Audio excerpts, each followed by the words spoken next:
All right, we're on the first floor here of 56 Easton Ave, just past insulation inspection.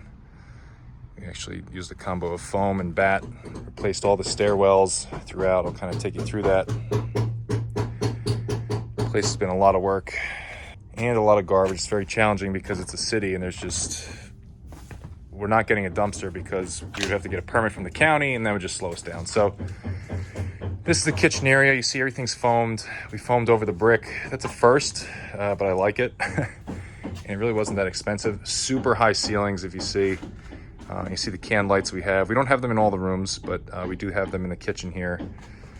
We got some big custom windows from Anderson.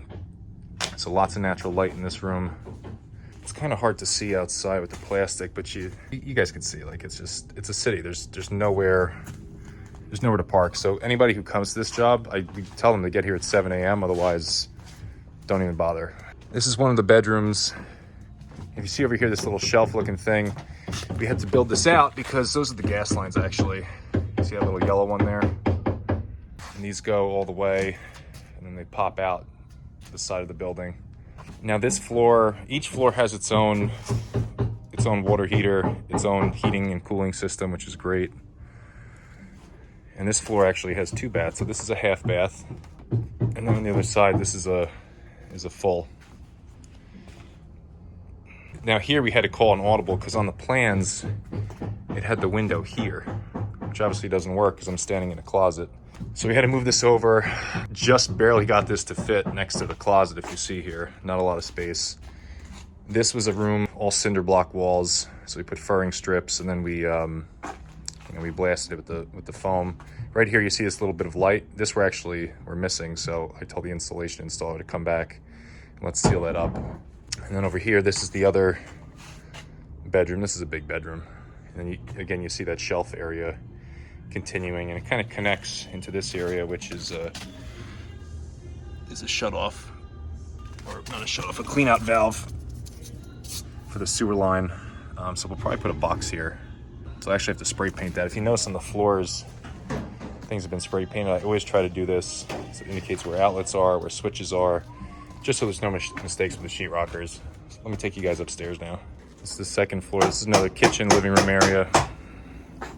Whoops, Jesus, what the hell did I slip on?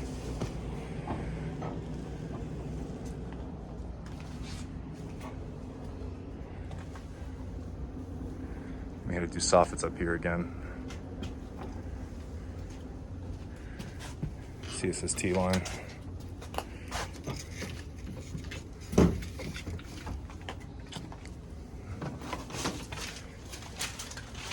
And this one's 2 bedrooms, 1 bath, so this is the full bath. This is actually a shower. And we had to drop the ceiling here. The reason was because of all the new waste lines on the 3rd floor. So this was the easiest way to pack everything out.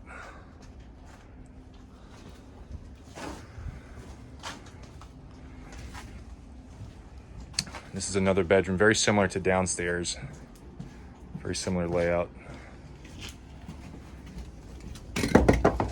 And this is the last bedroom. Now, we actually ordered 1 window short, so I wrote that up. Hopefully the sheetrockers understand. We need to leave that open to install another window.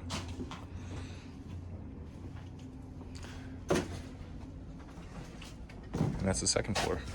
And this is heading up to the 3rd floor. This is kind of annoying. You see the gap on the stairs? The stairs should be all the way over to here, and I don't know why they did that. And my client actually caught it. So what we're going to do is we're gonna basically pack out this joist with more 2x10, 2x12, whatever size it is. That way the wall is a little tighter with the stairs. So let me take you up here. This is a 1-bedroom apartment. 1 bed, 1 bath.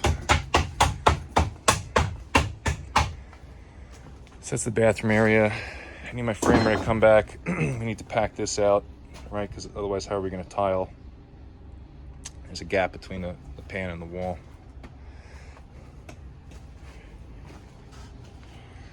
And this is the bedroom area. We had to cancel a couple windows you kind of see here. This corner area we got to pack out. So this is missed. Every time I come back, there's more and more mistakes I see. This I put here for the sheetrockers. It's gonna be attic access with a pull down. So if they sheetrock over it, I'm gonna point to the big box and tell them, like, what were you doing? And let me take you through the wall here. This is the kitchen area.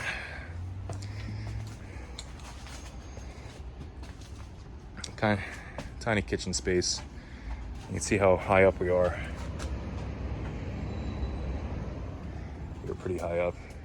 And also here in the middle, we're waiting on another window because I ordered one short here as well. So it happens. And this is the other panel for the third floor.